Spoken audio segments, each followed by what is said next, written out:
Perkenalkan, nama saya Nikada Putri Devi Sapitri dengan absen 19 NPM 2202-6120-10227 dari kelas Manajemen Pemasaran B reguler pagi.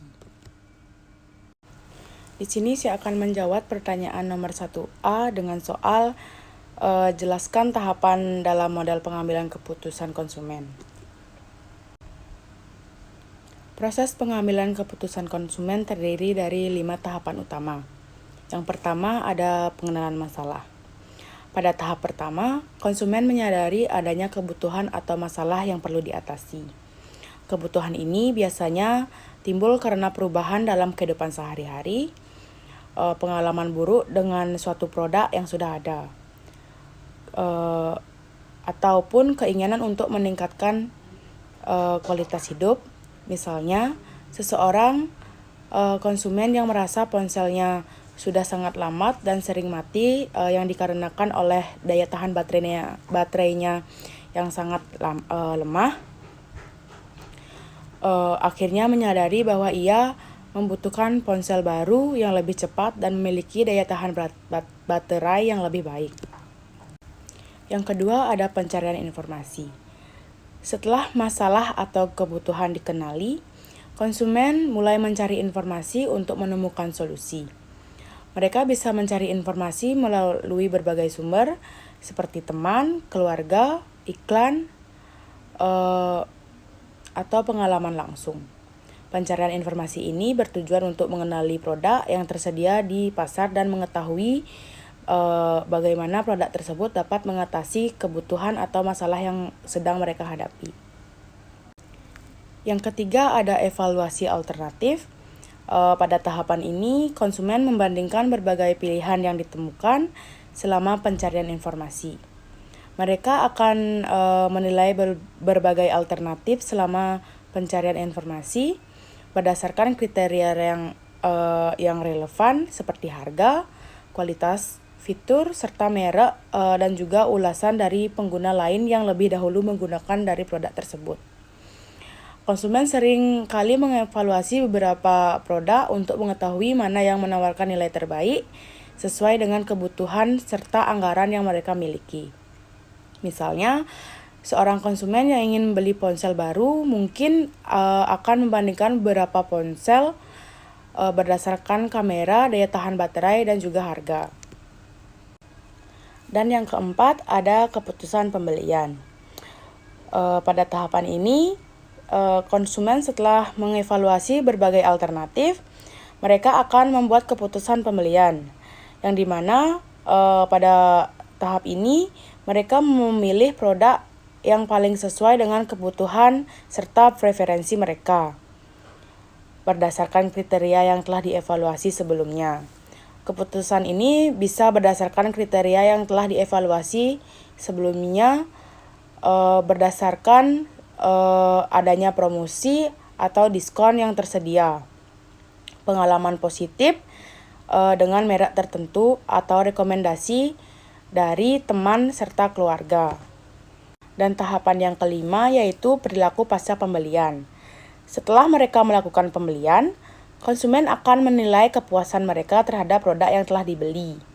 Mereka akan mengevaluasi apakah produk tersebut memenuhi harapan mereka dan apakah solusi yang diberikan efektif dengan mengatasi masalah atau kebutuhan yang mereka perlukan.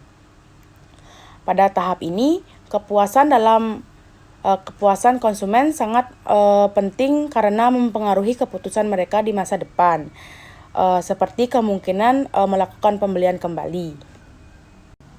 Selanjutnya, saya akan menjawab pertanyaan nomor 1B dengan soal mengapa memahami tahapan ini penting bagi pemasar, serta berikan contoh.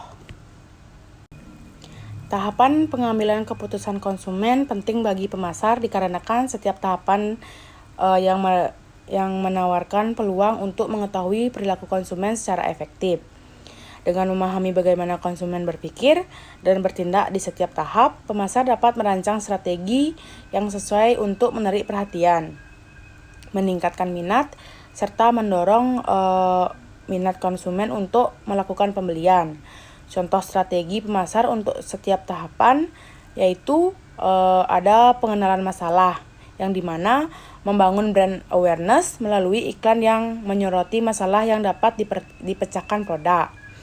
Yang kedua yaitu pencarian informasi, di mana pada tahap ini menyediakan konten edukatif seperti blog atau vlog video yang menjelaskan produk dan manfaatnya serta ulasan dari pelanggan.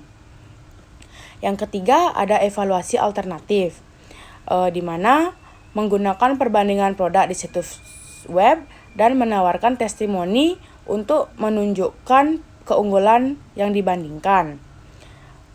Yang keempat, keputusan pembelian. Memberikan penawaran menarik seperti diskon atau bonus untuk mendorong konsumen melakukan pembelian dan mendorong konsumen agar tetap membeli produk dari merek mereka di masa yang mendatang. Yang terakhir ada perilaku pasca pembelian. Mengirimkan survei kepuasan dan menawarkan dukungan pelanggan untuk memastikan pengalaman positif dan meningkatkan loyalitas. Selanjutnya saya akan menjawab pertanyaan nomor 2A dengan soal mengapa kelompok referen penting dalam pengambilan keputusan konsumen. Berikan contoh bagaimana opini kelompok referen dapat mempengaruhi preferensi konsumen. Kelompok referensi penting dalam pengambilan keputusan konsumen dikarenakan mereka memberikan pengaruh sosial yang dapat membentuk perilaku dan preferensi konsumen. Kelompok ini mencakup individu atau kelompok yang dianggap sebagai acuan dalam menentukan pilihan produk, baik melalui norma sosial, saran, ataupun rekomendasi. Contoh dari pengaruh opini kelompok referensi dapat mempengaruhi preferensi konsumen adalah ketika seseorang mempertimbangkan untuk membeli suatu barang seperti laptop, kemudian teman-teman dari mereka merekomendasikan salah satu merek laptop yang menurut teman mereka bagus. Konsumen tersebut kemudian akan membeli laptop dari produk yang telah direkomendasikan oleh temannya yang dipercayai untuk mendapatkan pengakuan sosial. Contoh pengaruh opini kelompok referensi terhadap preferensi konsumen diantaranya rekomendasi teman atau keluarga, di mana seorang individu mungkin memilih restoran tertentu karena mendapat rekomendasi positif dari teman atau anggota keluarga yang mereka percayai. Yang kedua, ulasan online dan media sosial. Konsumen dapat dipengaruhi oleh ulasan positif serta negatif di platform media sosial atau situs ulasan konsumen yang berfungsi sebagai kelompok referensi virtual. Yang ketiga, ada kelompok profesional atau komunitas, di mana seseorang profesional mungkin memilih menggunakan perangkat lunak tertentu karena rekan-rekan dalam komunitas profesionalnya merekomendasikan dan menggunakannya. Selanjutnya saya akan menjawab pertanyaan nomor 2B dengan soal bagaimana dinamika keluarga dapat mempengaruhi keputusan pembelian. Jelaskan peran individu dalam konteks keputusan keluarga. 8 peran dalam proses pengambilan keputusan keluarga. Pengambilan keputusan. Pemberi pengaruh anggota keluarga yang memberikan informasi kepada anggota lain tentang suatu produk atau jasa. Misalnya, keluarga ingin membeli mobil baru, lalu ayah mungkin merekomendasikan merek tertentu berdasarkan pengalamannya atau pengetahuannya tentang mobil. Selanjutnya ada penjaga gerbang atau gatekeeper. Anggota keluarga yang mengontrol arus informasi tentang suatu produk atau layanan ke dalam keluarga. Misalnya, ketika salah satu anggota keluarga sedang memutuskan untuk membeli gadget baru, ibu mungkin menjadi penjaga gerbang dengan meneliti berbagai pilihan gadget di internet, membaca ulasan, dan membandingkan harga. Selanjutnya, pengambilan keputusan, di mana anggota keluarga yang memiliki kekuasaan untuk menentukan secara sepihak atau bersama-sama apakah akan berbelanja, membeli, menggunakan, serta mengkonsumsi atau membuang produk atau jasa tertentu. Selanjutnya, pengambilan keputusan, di mana pembeli anggota keluarga yang melakukan pembelian aktual atau atas produk, misalnya sebuah keluarga memutuskan untuk membeli televisi baru. Setelah seluruh keluarga sepakat tentang merek, ukuran, serta model televisi yang diinginkan, ibu mungkin bertindak sebagai pembeli. Selanjutnya ada penyedia, anggota keluarga yang mengubah produk menjadi bentuk yang sesuai yang dapat dikonsumsi oleh anggota lainnya. Misalnya saat keluarga memutuskan untuk merenovasi rumah, ayah mungkin bertindak sebagai penyedia dengan menyediakan dana dan untuk renovasi tersebut. Selanjutnya ada pengguna, anggota keluarga yang menggunakan atau mengkonsumsi produk atau layanan tertentu. Selanjutnya ada pemelihara, anggota keluarga yang melakukan servis atau perbaikan produk. Misalnya ketika keluarga sudah membeli mobil baru, ayah akan berperan sebagai pemelihara dengan melakukan perawatan maintenance rutin pada mobil seperti mencuci, mengganti oli, dan memeriksa kondisi ban. Ayah memastikan bahwa mobil tetap dalam kondisi baik dan siap digunakan oleh seluruh anggota keluarga lainnya. Dan yang terakhir ada pembuang, anggota keluarga yang memulai atau melakukan pembuangan atau penghentian produk atau jasa tertentu, di mana misalnya saat keluarga memutuskan untuk merapikan gudang, ayah berperan sebagai pembuang dengan mengevaluasi barang yang ada di gudang dan menentukan mana yang sudah tidak terpakai seperti peralatan lama, kotak kosong, serta barang-barang yang sudah rusak. Berikutnya saya akan menjawab pertanyaan nomor 3A. Dengan soal, jelaskan konsep difusi inovasi dan bagaimana hal itu terkait dengan pengambilan keputusan konsumen. Konsep difusi inovasi merujuk pada proses bagaimana suatu inovasi atau produk baru tersebar dan diterima oleh individu atau kelompok dalam suatu masyarakat. Inovasi dapat mencakup sebuah produk, ide, teknologi, atau praktik baru yang diperkenalkan dan kemudian diterima ataupun diadopsi oleh masyarakat secara bertahap. Adapun proses pengambilan keputusan konsumen sangat dipengaruhi oleh tiga faktor, yaitu karakteristik inovasi. Faktor seperti keunggulan relatif, kompatibilitas, kompleksitas, percobaan, dan dapat diamati serta mempengaruhi keputusan konsumen. Yang kedua ada faktor peran sosial. Difusi inovasi seringkali dipengaruhi oleh opini dan pengalaman orang lain dalam jaringan sosial konsumen, di mana mereka mungkin lebih cenderung mengadopsi suatu produk jika orang lain atau orang yang mereka percayai berada dalam kelompok sosial mereka sudah mengadopsinya. Dan yang terakhir ada kepribadian konsumen. Beberapa konsumen lebih suka terhadap risiko dan cenderung menjadi adopter awal atau early adopters. Sementara yang lain lebih berhati-hati dan hanya mengadopsi setelah inovasi diterima luas. Selanjutnya saya akan menjawab pertanyaan dari nomor 3B dengan soal apa peran pemasaran dalam mempercepat proses difusi inovasi. Ada 4 peran kunci pemasaran dalam mempercepat difusi inovasi. Yang pertama ada meningkatkan kesadaran dan pengetahuan. Pemasaran membantu menciptakan kesadaran tentang inovasi kepada konsumen melalui berbagai saluran komunikasi seperti iklan, promosi, dan konten edukasi. Di mana tanpa kesadaran tentang keberadaan inovasi tersebut, konsumen tidak akan tahu manfaat atau penggunaannya, yang dimana akan memperhambat proses daripada adopsi tersebut. Yang kedua ada membangun kepercayaan dan kredibilitas. di mana inovasi baru seringkali memunculkan keraguan di benak konsumen. Pemasaran membangun kepercayaan melalui testimoni pengguna, endorse influencer, atau ulasan yang menonjolkan keberhasilan dari inovasi tersebut. Hal ini memberikan bukti sosial dan mengurangi ketidakpastian di kalangan konsumen tentang kualitas dan manfaat dari produk.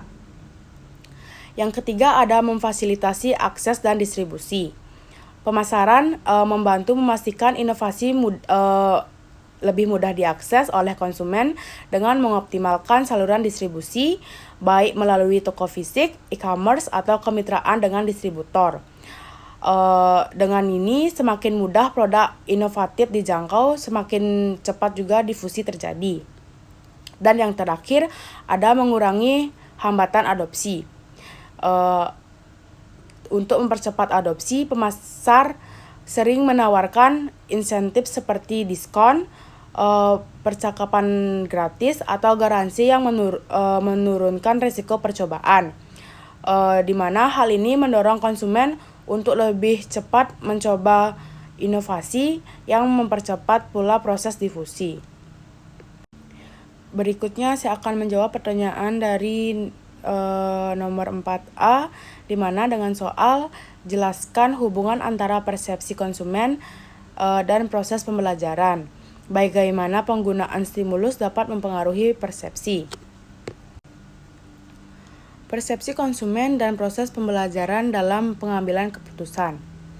Persepsi konsumen dan proses pembelajaran memiliki hubungan yang sangat erat, di mana karena keduanya saling mempengaruhi dalam menentukan bagaimana konsumen memahami produk dan akhirnya pengambilan keputusan pembelian. Persepsi adalah cara konsumen menginterpretasikan dan menilai informasi yang mereka terima mengenai produk atau layanan. Persepsi ini tidak hanya dipengaruhi oleh informasi yang diterima melalui iklan atau promosi, tetapi juga oleh pengalaman pribadi, pengetahuan sebelumnya, serta konteks sosial di mana konsumen berada. Sementara itu, proses pembelajaran berhubungan dengan perubahan perilaku konsumen yang terjadi setelah mereka mengalami atau berinteraksi dengan produk. Proses ini dapat terjadi melalui pengamatan, pengalaman langsung, atau interaksi dengan produk atau merek yang bersangkutan. Adapun beberapa cara stimulus dapat mempengaruhi persepsi dan proses pembelajaran konsumen. Yang pertama ada menciptakan kesadaran. Salah satu fungsi utama dari stimulus adalah untuk menciptakan kesadaran di mana mengenai keberadaan suatu produk atau layanan. Ketika konsumen terpapar pada iklan atau promosi yang menarik, mereka menjadi lebih sadar akan produk yang sebelumnya mungkin tidak mereka ketahui. Di mana misalnya sebuah perusahaan ponsel baru meluncurkan iklan yang menjelaskan keunggulan fitur serta kualitas kameranya. Iklan yang efektif ini dapat membuat konsumen menyadari bahwa ada pilihan ponsel baru yang lebih menawarkan kualitas yang baik dibandingkan dengan yang mereka miliki saat ini. Selanjutnya ada membentuk asosiasi positif. Stimulus tidak hanya meningkatkan kesadaran tentang produk, tetapi juga dapat membentuk asosiasi positif dalam benak konsumen. Iklan dirancang dengan baik seringkali mengaitkan produk dengan pengalaman atau emosi positif yang dapat membentuk persepsi konsumen terhadap merek tersebut. Misalnya, iklan produk makanan yang menunjukkan keluarga yang berbahagia berkumpul sambil menikmati hidangan yang terbuat dari produk tersebut dapat menciptakan asosiasi positif antara produk dan kebahagiaan keluarga. Yang terakhir ada penguatan pembelajaran. Pengalaman konsumen dengan produk yang telah terpengaruhi oleh stimulus dapat memperkuat proses pembelajaran mereka, yang dimana pada gilirannya mempengaruhi keputusan pembelian mereka di masa depan. Ketika konsumen mendapatkan pengalaman positif setelah terpapar pada stimulus atau seperti iklan dan juga promosi, pengalaman tersebut akan semakin mengingatkan mereka akan manfaat produk tersebut. Dan yang terakhir, saya akan menjawab pertanyaan nomor 4B dengan soal sebagai seorang pemasar, bagaimana Anda akan merancang kampanye untuk memaksimalkan pembelajaran konsumen tentang produk baru. Adapun langkah-langkah seorang pemasar untuk merancang kampanye yang memaksimalkan pembelajaran konsumen tentang produk baru. Yang pertama ada riset pasar, di mana memahami kebutuhan dan preferensi konsumen. Langkah pertama yang sangat penting dalam merancang kampanye pemasar untuk produk baru adalah melakukan riset pasar yang mendalam. Riset ini bertujuan untuk memahami kebutuhan, preferensi, serta perilaku konsumen yang menjadi target pasar produk Anda. Yang kedua, pendidikan melalui konten. Setelah mengetahui kebutuhan konsumen, langkah berikutnya adalah pendidikan melalui konten yang inovatif, mengedukasi konsumen tentang bagaimana produk tersebut bekerja, manfaat yang ditawarkan, dan cara penggunaannya adalah kunci untuk membangun pemahaman yang lebih baik. Selanjutnya ada sampling produk. Salah satu cara terbaik untuk memperkenalkan produk baru dan memaksimalkan pembelajaran konsumen adalah dengan memberikan sampling produk, di mana memberikan kesempatan kepada konsumen untuk mencoba produk secara langsung dan akan membantu mereka memahami bagaimana produk tersebut bekerja, apakah produk tersebut memahami ekspektasi mereka. Selanjutnya ada promosi interaktif. Mengadakan promosi interaktif seperti konteks atau kuis adalah cara yang menyenangkan dan efektif untuk melibatkan konsumen dalam proses pembelajaran tentang produk baru. Promo ini tidak hanya menarik perhatian konsumen, namun juga mendorong mereka untuk lebih efektif belajar tentang produk. Selanjutnya ada pemasaran influencer, di mana strategi yang sangat efektif untuk memperkenalkan produk kepada audiens yang lebih luas. Kolaborasi dengan influencer memiliki audiens yang relevan dan setia, akan mempercepat adopsi produk. Memilih influencer yang memiliki audiens yang sesuai dengan adopsi produk. Influencer yang memiliki pengaruh di bidang atau industri target pasar produk, serta terkait produk dapat memberikan penjelasan yang lebih kredibel tentang manfaat produk dan bagaimana produk tersebut dapat mengatasi masalah konsumen.